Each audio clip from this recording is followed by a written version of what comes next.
Hello, everyone, and welcome to The Real Beef. I'm Don Keith, and today I have a real beef with a Colorado school teacher who suspended one of her students for having a toy gun in his own home. Also today, our friend and favorite UK activist, Tommy Robinson, is petitioning President Donald Trump to free Julian Assange. We'll have that when we return, but don't forget to hit the subscribe button and the bell during the break so you'll get a notice every time we drop a new episode. Thank you so much. We'll see you in a few. Join me, Don Keith, in my quest for truth and answers to all my beefs here on The Real Beef. All right, guys, welcome back. Now, today I have what might be the most ridiculous story of PC culture gone crazy that I've seen in a long time, because a school teacher has suspended a 12-year-old boy for 5 full days for possessing a toy gun. Not at school, which might be a little more understandable. No, The boy was suspended for having the toy gun at his own home. Now, this occurred in El Paso County, Colorado, and the student's name is Isaiah Elliott. And Isaiah attends Grand Mountain School there. And so basically what happened is Isaiah was taking a virtual class online in the comfort of his own home. And apparently at one point, the boy had his toy gun in his hand and unknowingly flashed it across the screen during the class. Okay, this is the gun here, and as you can see, it has Zombie Hunter written on it, and as well as the classic orange tip, which, is there to let any smart person know it's not a real gun. Any smart person, I say. But needless to say, this teacher proceeded to suspend the boy for 5 full days from school, acting as if his private room in his private home is under the jurisdiction and the purview of her dictatorship. Now, I'm sure many of you listening to this had teachers like this. Teachers who take what little bit of power they'll ever be given in this world and use it to strike fear in the hearts of little kids everywhere, rather than to affect positive change in the hearts and minds of young people. But the suspension here is really just part of the power trip this educator went on, because she didn't stop there. She had to get the authorities involved.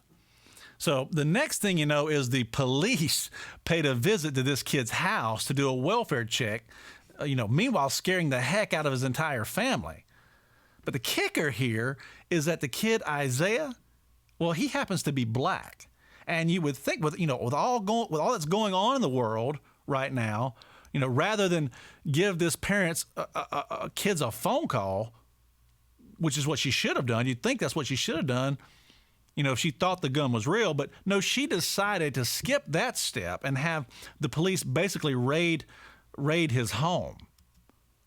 And so according to the boy's father, who's Curtis Elliott, his son has ADHD and has learning disabilities. And the boy was unaware the gun was even being shown on the screen.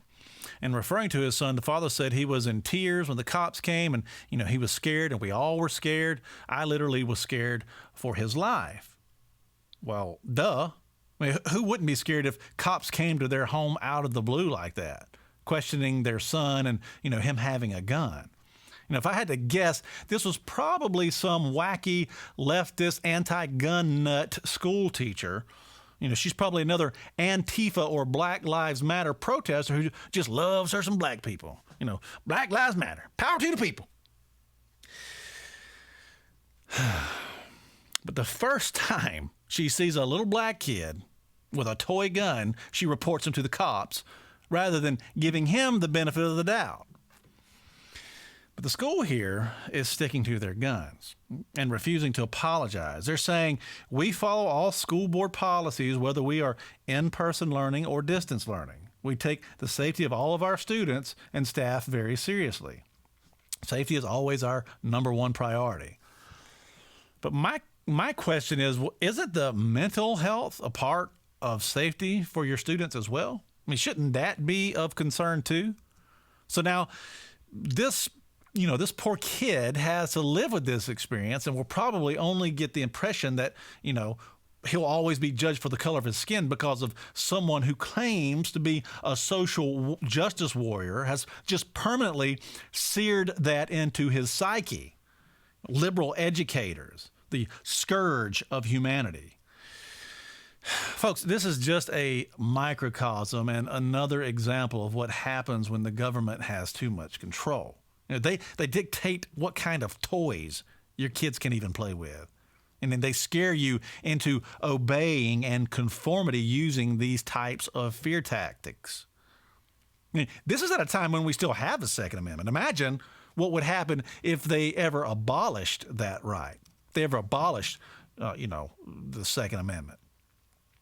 I mean, this could have easily been cleared up with a quick phone call to the parents. Hey, Mr. and Mrs. Elliott, we just wanted to call, let you know we saw a gun in your son's room. We wanted to make sure it was just a toy. Oh, and by the way, could you please make sure he doesn't show that on camera again, because that's part of our school policy. Just a real simple phone call. But no, let's call in the troops and do a full-scale invasion of this 12-year-old kid's home. And we better have backup, too, because, as we understand it, he has a full battalion of little green army men in his room as well. Come on, man.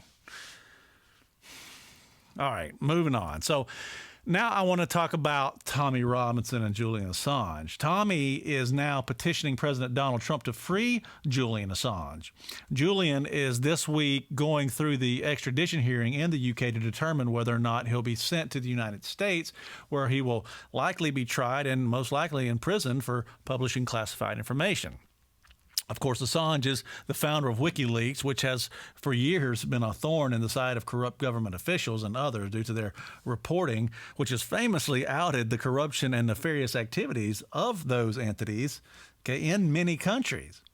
If you guys remember, Mr. Assange was held up in the Ecuadorian embassy for nearly 7 years in order to avoid extradition to the United States, where again he's wanted for publishing the information that was leaked by Chelsea Manning, not by him. Now, to me, that seems rather ridiculous to punish a news organization for publishing information they didn't illegally leak. I mean, if we're going to punish Julian Assange, then we need to punish CNN and MSNBC as well, right? Every time they publish these leaks of classified information that come out of these closed-door hearings we hear about all the time. I mean, then what about James Comey? I mean, this guy himself leaked classified information to the New York Times, admittedly. I mean, why aren't either of these entities being punished? I mean, Comey's still walking around a free man after admitting to leaking. So why is the United States seeking to punish Assange? It's quite simply, really, in my opinion, the Washington machine and the deep state want him for what he did to Hillary Clinton before the 2016 election, when he revealed to the world all of John Podesta's and other Democrat emails. He revealed the truth about how evil and corrupt these people are.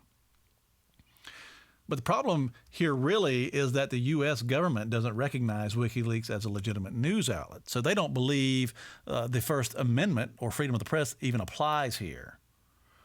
And so today, Tommy Robinson is asking President Trump to free Julian Assange. But rather than explain as to why Tommy cares so much about Mr. Assange, I'll just let you hear it from Tommy himself. Tommy, how is it? You have been imprisoned in this prison. Now you are for the first time here. How do you feel? It's the first time I'm seeing it from this side. So I can remember walking out of here when I was freed.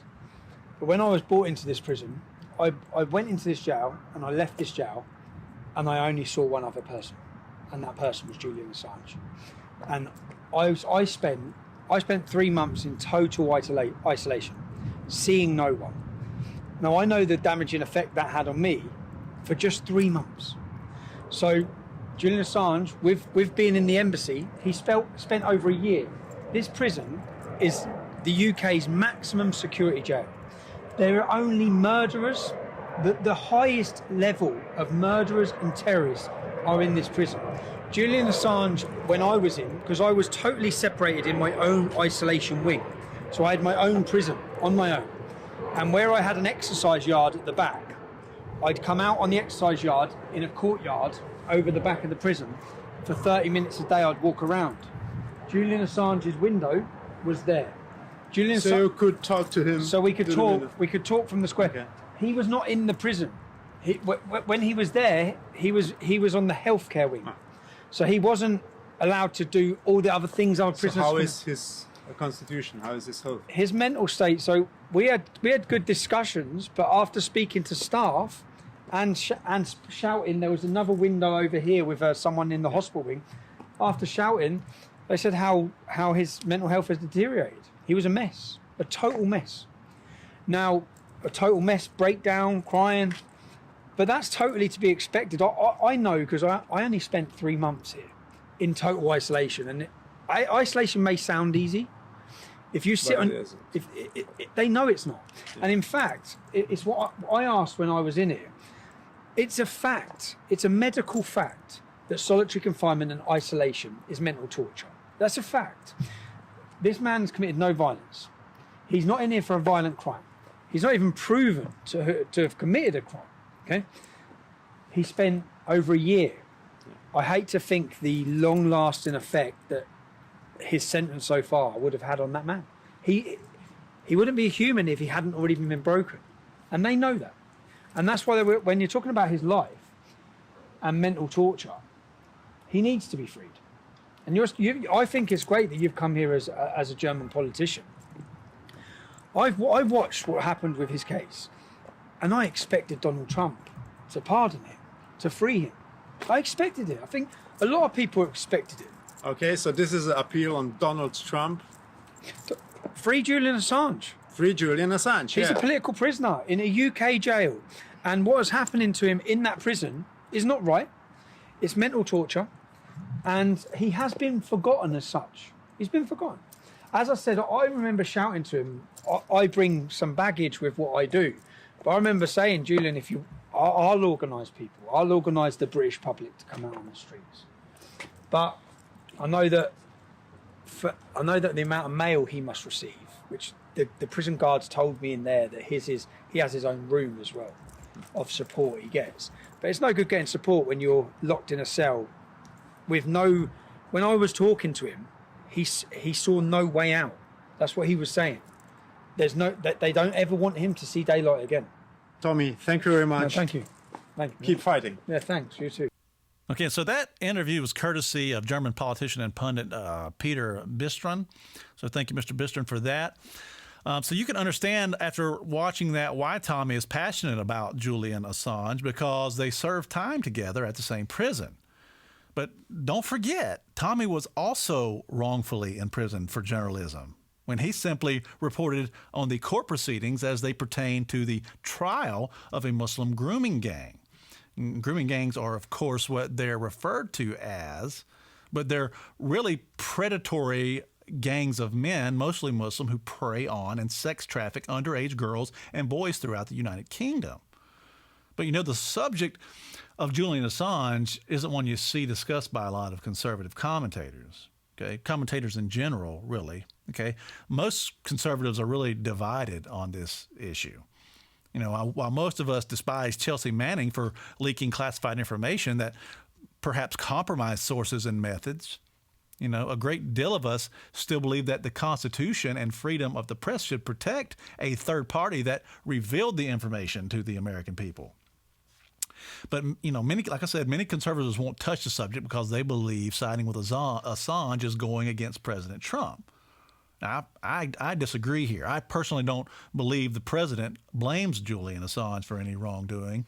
However, the Democrat Party and Trump's enemies believe that Assange leaked the Democrat emails to the Russians, and that's why Hillary lost. Of course, I mean, those of us with half a brain know that Hillary was, you know, just a weak candidate whose closet was filled with too many skeletons, like Benghazi and Uranium-1, among many, many others.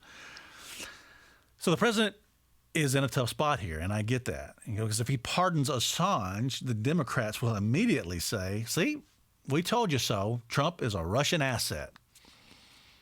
So I think what's happening here personally is that Trump's advisors are telling him not to pardon Assange until after the 2020 election.